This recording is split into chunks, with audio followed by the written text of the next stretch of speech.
All right, so over on this side of the page, we have different techniques that you can use. One is wet on dry, wet on wet, a graded wash, dry brush, hard edge, and soft edge.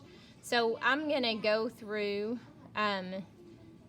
just three of these at a time so you can follow along. So the wet on dry, what that refers to is wet paint on dry paper, okay?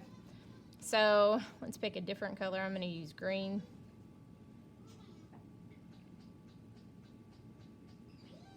So I'm mixing my color in, and I'm just going to paint in this box.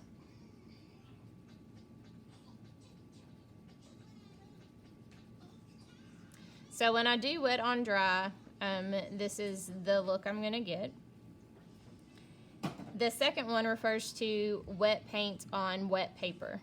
So that means I'm going to take just some water, and I'm going to paint my paper first. And then I'm going to get some paint, and again this is wet paint on wet paper, and I'm going to paint with it. So what you should notice whenever you're doing this one is that it spreads a little bit easier, have a little bit different of a look. Now for the graded wash, what that means is that you're going from a darker color to a lighter color, or even from a lighter color up to a darker color. And a wash means a wash of color, just like one color. So we're going to pick one color for this graded wash. I'm going to use purple because I haven't used that very much.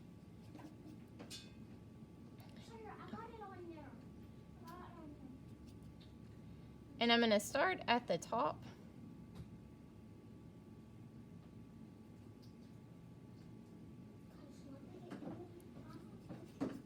And then I'm going to clean out my brush.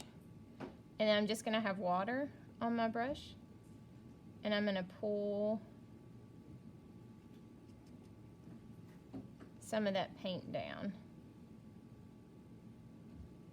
So the idea is for it to get lighter as you go.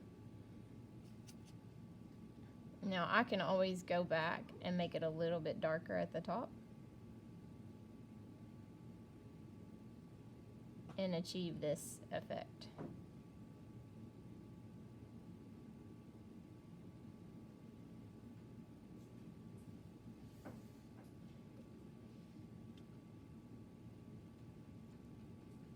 I'm going to add just a little bit more so you can really see the difference there. But if you work into it while it's all still wet, then you're going to have a much more even wash, not just, you know, a streaky background. You know, I can even go in and lift off some of this color if I want it to be lighter.